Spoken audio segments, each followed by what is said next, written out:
الحمدللہ رب العالمین والصلاة والسلام علی اشرف الانبیاء والمرسلین وعلی آلہ وصحبہ اجمعین اما بعد فاعوذ باللہ من الشیطان الرجیم بسم اللہ الرحمن الرحیم قل یا عبادی الذین اسرفوا علی انفسہم لا تقنطوا من رحمت اللہ ان اللہ یغفر الذنوب جميعا انہ هو الغفور الرحیم صدق اللہ مولانا العظیم۔ مایوسی کسی بھی شعبے میں ہو انتہائی تباہ کن ہے۔ زندگی سے جب آپ مایوس ہو جاتے ہیں تو آپ اپنے لیے تباہی کے راستے کے اوپر کھڑے ہوتے ہیں۔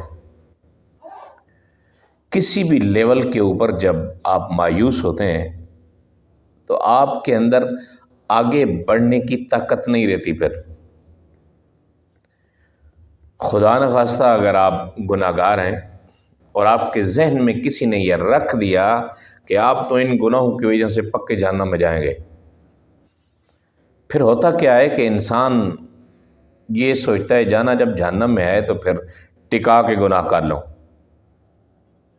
نہیں، توبہ کا دروازہ اور اللہ کی رحمت ابھی بھی آپ سے پر امید ہے کہ آپ واپس آ جائیں گے۔ اللہ تعالیٰ کا ارشاد پاک ہے یا ایھا الذین قل، آپ فرمائیے میرے محبوب، یا عبادی، میرے بندوں کو، الذین اسرفوا علی انفسہم، جن لوگوں نے اپنے نفسوں کے اوپر اسراف کیا۔ اسراف کا مطلب ہے ضائع کر دیا گناہوں کے اندر اپنے نفسوں کو، اتنے گناہ کیے کہ ڈھیر لگا دیے، آسمانوں تک پہنچ گئے۔ لا تقنطوا من رحمت اللہ، ممکن ہے وہ گناہ کر کر کے تھک گئے ہوں لیکن اللہ کی رحمت آج بھی ان کی منتظر ہے۔ آج بھی ہو سکتا ہے کہ وہ بڑھاپے میں اتنے تھک چکے ہوں گناہوں سے کہ گناہوں کی ان کے اندر سکت نہ رہی ہو، گناہ کی طاقت نہ رہی ہو، لیکن اللہ پھر بھی بڑھاپے کے عالم میں بھی منتظر ہے اس اپنے بندے کا کہ یہ اللہ کی رحمت کی آغوش میں آ جائے گا۔ لا تقنطوا من رحمت اللہ، شاید میں کہ میری رحمت سے مایوس نہیں ہونا۔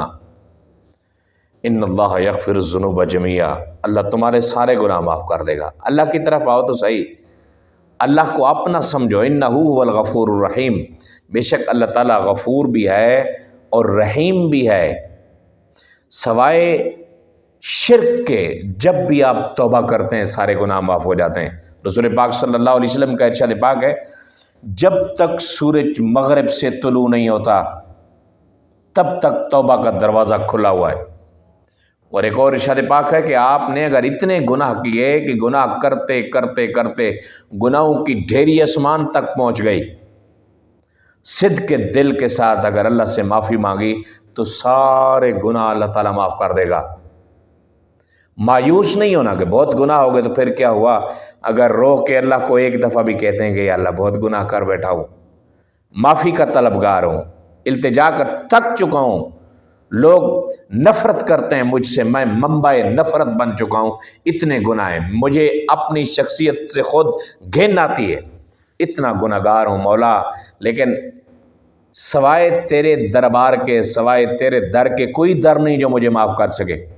اگر کسی اور کے سامنے میں اتنی غلطیاں کرتا تو ممکن ہے وہ مجھے جان سے مار دیتا، مجھے روزی نہ دیتا، مجھے روٹی نہ دیتا، لیکن میرے اللہ تو مجھ سے 70 ماہ سے زیادہ پیار کرتا ہے، تو میری سانسوں کا مالک ہے، تو میرے چلنے کا مالک ہے، میرے پھرنے کا مالک ہے، میری عزت، میری شہرت، میری خوراک کا مالک ہے، میں تجھ سے مغفرت کا سوال کرتا ہوں۔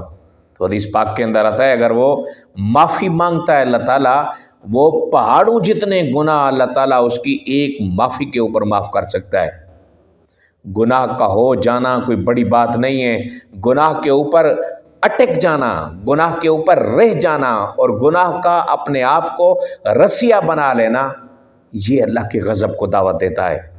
اللہ تعالیٰ ہم سب کو مایوسی پھیلانے سے محفوظ فرمائے۔ اکثر و بیشتر جو مایوسیاں پھیلاتے ہیں وہ لوگ ہوتے ہیں جن کو قرآن و حدیث کا علم نہیں ہوتا، اگر ہوتا بھی ہے تو سطحی اعتبار سے ہوتا ہے، وہ گہرائیوں میں نہیں جاتے۔ اور بالخصوص جو ہمارے اس معاشرے پاکستان کا ایک طریقہ ہے جن سے ہم کلچر لیتے ہیں، جن سے ہم تہذیب لیتے ہیں سیاسی لوگ، لیڈر تو ان کو نہیں کہنا چاہیے، بونے ہیں سارے، وہ لوگ بہت مایوسی پھیلاتے ہیں۔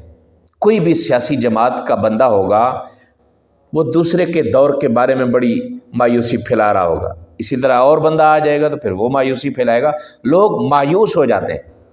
لوگ پاکستان کی گرتی ہوئی معیشت سے بھی انتہائی مایوس ہیں کہ کچھ بھی نہیں ہو سکتا ہے، یہ مٹی ذرا نم ہو تو بڑی زرخیز ہے ساقی، اس کو تھوڑا نم ہونے کی ضرورت ہے، اور نم کرنے والے ایسے مالی کی ضرورت ہے جو اپنے خوبصورت ہاتھوں کے ساتھ اس تپتی ہوئی دھرتی کے اوپر کوئی پانی کی بوندیں ڈالے، اور اس زمین کی مایوسی پھر سے امیدوں میں ایسے جاگے گی کہ یہ معیشت کیا، یہ پاکستان کہیں سے کہیں جا سکتا ہے۔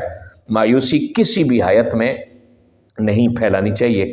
اللہ تعالی ہم سب کو اپنی رحمت کے ساتھ جڑا رہنے کی توفیق عطا فرمائے، اور اللہ تعالی ہمیں، ہمارے والدین کو، ہمارے دوستوں کو، اعزاء اقرباء کو، مقتدیوں کو، ائمہ کو، تلامذہ کو اپنی رحمت کے آغوش میں رکھے۔